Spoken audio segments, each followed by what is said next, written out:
Okay, let's give this a second to load up. I think we're ready to go. So here we go. Chinese achievements. Really, we're looking at Chinese achievements up through the Han Dynasty. And one thing we're going to be looking at too is timelines. I want to make sure that you guys have the BC/AD timelines down. I'm using BCE and CE for this presentation, and circa as well. So pay attention to those things. But at the same time, we're looking at Chinese inventions, Chinese achievements. First one, paper. Let me move my camera out of the way. Paper. Paper may not seem like it's very important, but it is very important. Okay, up until paper, the Chinese used these bamboo slats. And it's probably why the Chinese wrote vertically, top down, right to left, because on a bamboo slat, it's going to be easier to roll that up and also write strictly your whole sentence on that one slat. Now, paper making was introduced about 105 BCE. And by the 3rd century CE, the primary material they wrote on was paper. And, one question I have for you is, what effect would paper have on your society? How would that improve or not improve your society? And also, look down at the bottom down here, we have the 1st century BCE, between 100 BCE and the birth of the modern era. Then the 1st century CE is between the birth of the modern era and 100 CE. And then it moves on up. Okay, pay attention, because between the 2nd and 3rd, or between 200 and 300, that is the 3rd century CE, okay? And so that is when paper started to be used primarily as the material for writing, okay? We'll have others that we have to look at. Sundials. Now, sundials don't seem like they're too important. This is a pretty cool sundial.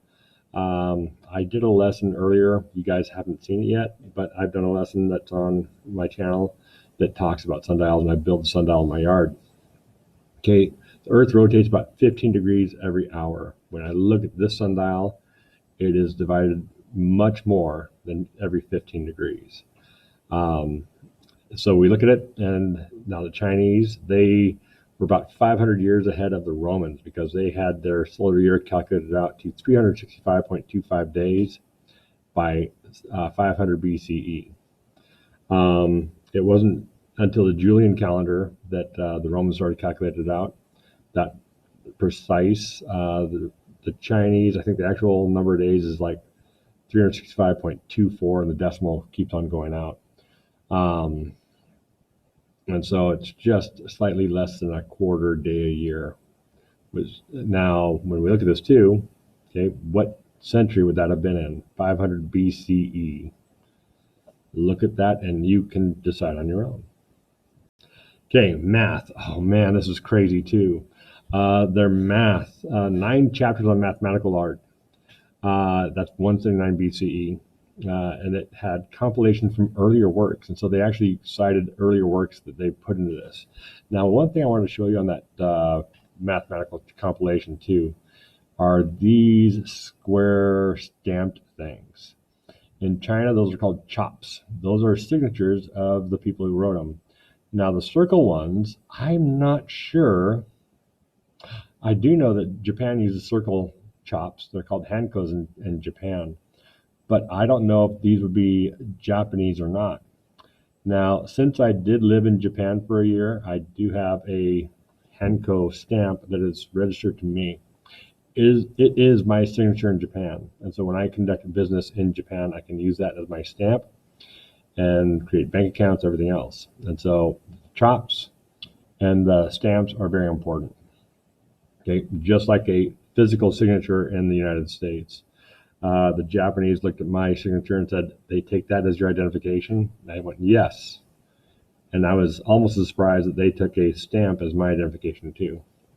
Now, this down here, the little square that is set on triangles, or triangles set on squares, that is the Zobi, Shanjing.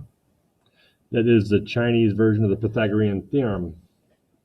You guys haven't done the Pythagorean theorem yet. but it deals with right triangles. Some of you may have encountered it, but you guys probably won't get that till later on in 6th grade or even 7th grade. But it talks about triangles and how you can calculate the angles and lengths of the sides. Now that was contemporary. Now down there I got that word contemporary. Okay, con means with, tempo is time. So they were with the same time as Pythagoras in Greece. Okay, he was the European person where the Pythagorean theorem was named after.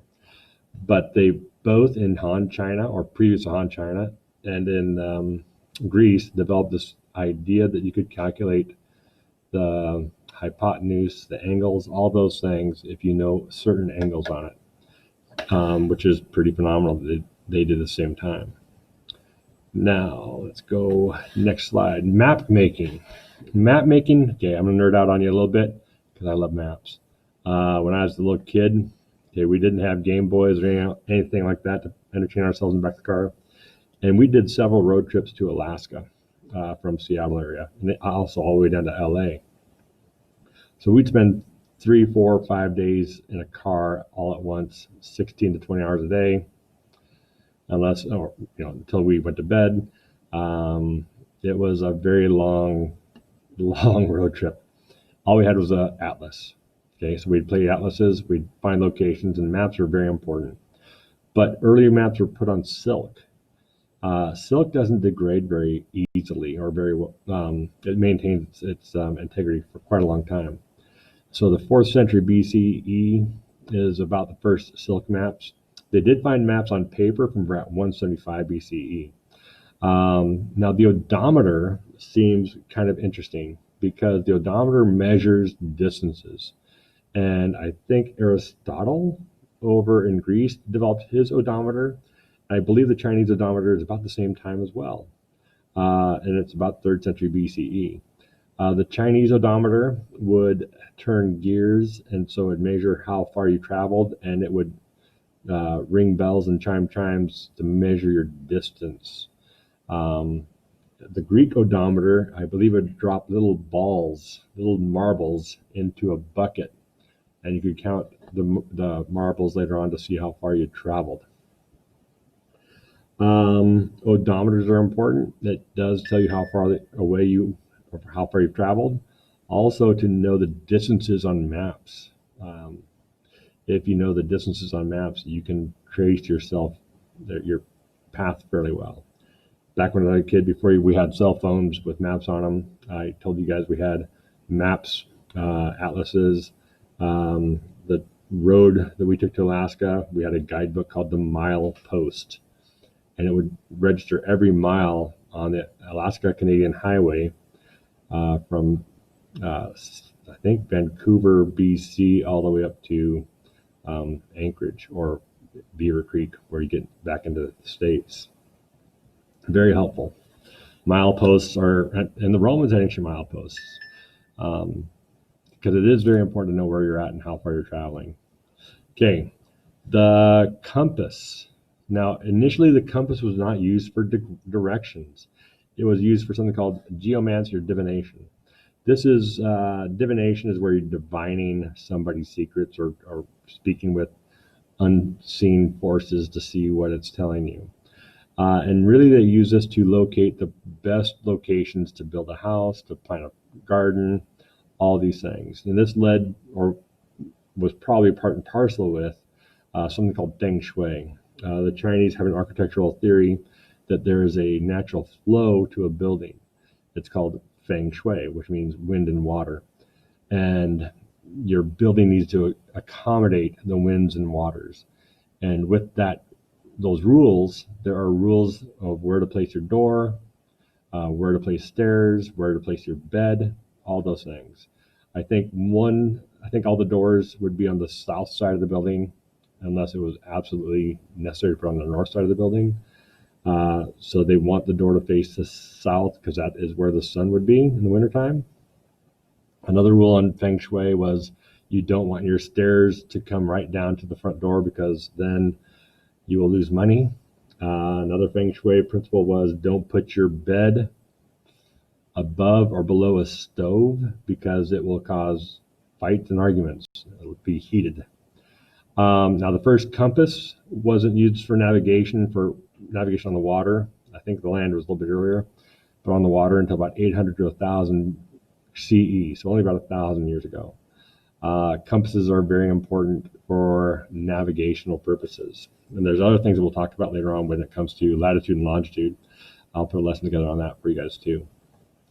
Metalworks. Now, metalworks, my cousin, he did a bust. A bust is a sculpture of your head and shoulders. And he did it with bronze. And when he did it with bronze here at Washington State University, he had to be very careful because if you pour hot metal into a mold, a form, and there's any moisture there, it'll explode. And so when I see iron smelting and bronze smelting, I imagine the workshops being very hot, very dangerous too. Now, when I was in high school, I did smelt a few things. I did things with aluminum, but it wasn't as dangerous as what they had here. Now, from the War and Siege period on through the end of the Han, they moved from more bronze, arrow tips, knives, swords, that sort of stuff, to iron with bronze tips, all the way to iron, and even some steel. Now, steel is difficult to make because it has to do with how hot you melt the iron and also your oxygen content and carbon content. So how much air and the material you heat it with will turn that steel into, or that iron into steel. Steel is much harder than iron. Iron is going to bend a little bit easier. Steel is going to hold a sharper edge. And so developing steel is a little bit different than iron. What's fascinating is the Japanese, they started to develop steel, and their samurai sword, the katana, is a steel sword that the blacksmiths in Japan would fold like 400 times. So they would heat this metal up, bend it over, hammer it back together, stretch it back out to the sword, and continue that 400 times. Eventually, it's going to be a very sharp, it'll hold a nice edge, and it'll be very strong. Okay, but I think they discovered steel by accident in some ways because I think they got their iron from beaches, and I think I've read somewhere that they'd light a fire on a beach for 3 days, and that would melt the sand beneath the fire. And once the fire was out, they'd have these iron ingots, and that's what they would create their katanas and other short swords with. Next one, medicine. Now, we've gone through several things already, and I don't want to give you the impression that this is all the Chinese have done, because there's a lot of stuff. Now, Chinese medicine is very different from Western medicine. Chinese medicine does have a theory called the 5 phases, which refers to metal, wood, water, fire, and earth. Okay, in Europe, it was the 4 elements. It was phlegm, blood, air, I believe. I don't know the European ones right now, but you balance the 4 humors in England, and part of that would lead to bleeding. Oh, come on in. Okay. We're talking about the 4 humors. 4 humors actually governed Western medicine for quite a while. In fact, George Washington was bled because the Europeans believed that your 4 humors had to be in balance. And if one of your humors was out of balance, you had to balance it. And so they cut him open, and that helped lead to his death. Now, the Chinese, they do have acupuncture. Now, acupuncture theory believes that there are certain power fields that run through your body. And if you can access those fields of power and balance them out properly, you can actually be served pretty well. And so what they do is they'll take tiny, really thin needles and stick them in different parts of your body into certain depths. I have never had acupuncture. My daughter, she has. She had an injured neck from work, and she loves acupuncture. Okay. Now, the Mamwang Dui silk. This has a bunch of information. It includes, I think, astronomy, other things, but it also has medical information. And this dates from the Han era.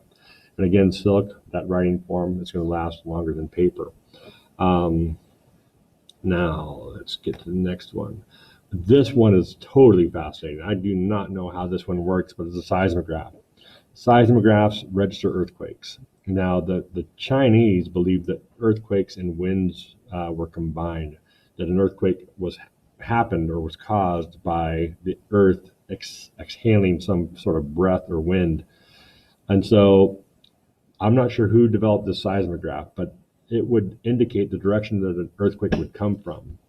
And so you have this pot with little ball bearings inside and a little pendulum.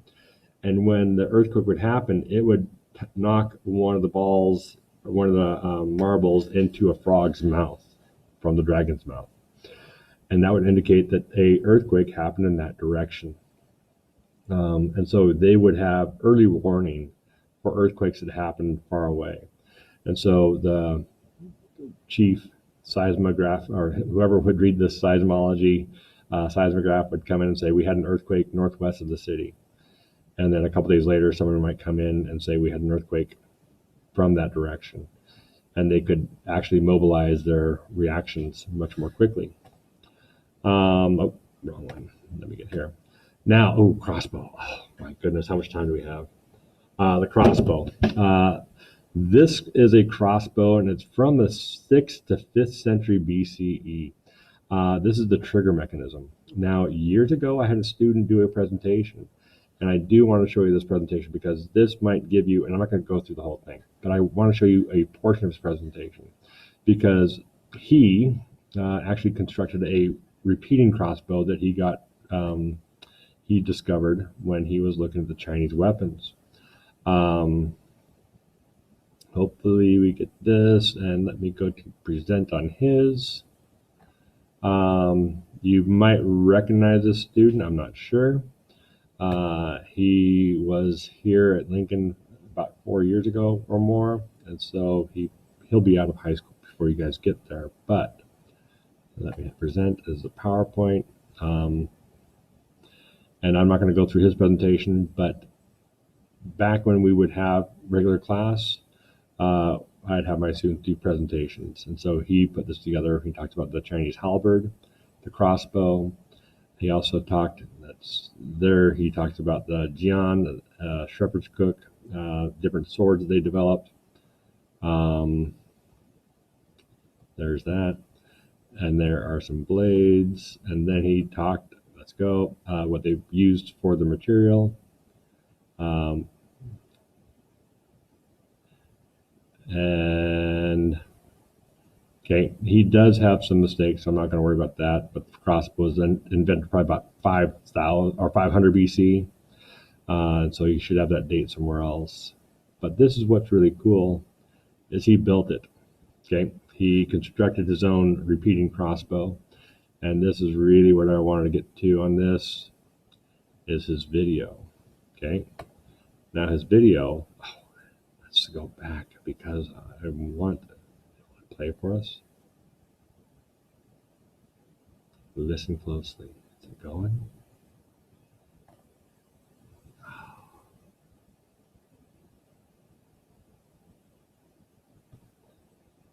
He shoots, and maybe I have it. I'll find it for you and I'll play it for you live. Okay, it may not double up on me that well, but there's his crossbow that he built. And the little arrows in there are called bolts. But he just used trim and some wood pieces and was able to build this repeating crossbow, and it was functioning. Too bad we're not in class right now because a lot of kids would build projects like this for me. I'll try to bring in Ms. Dismore. One of her friends built a trebuchet, which is a catapult, and that's another thing that they had done earlier. Okay, now exit.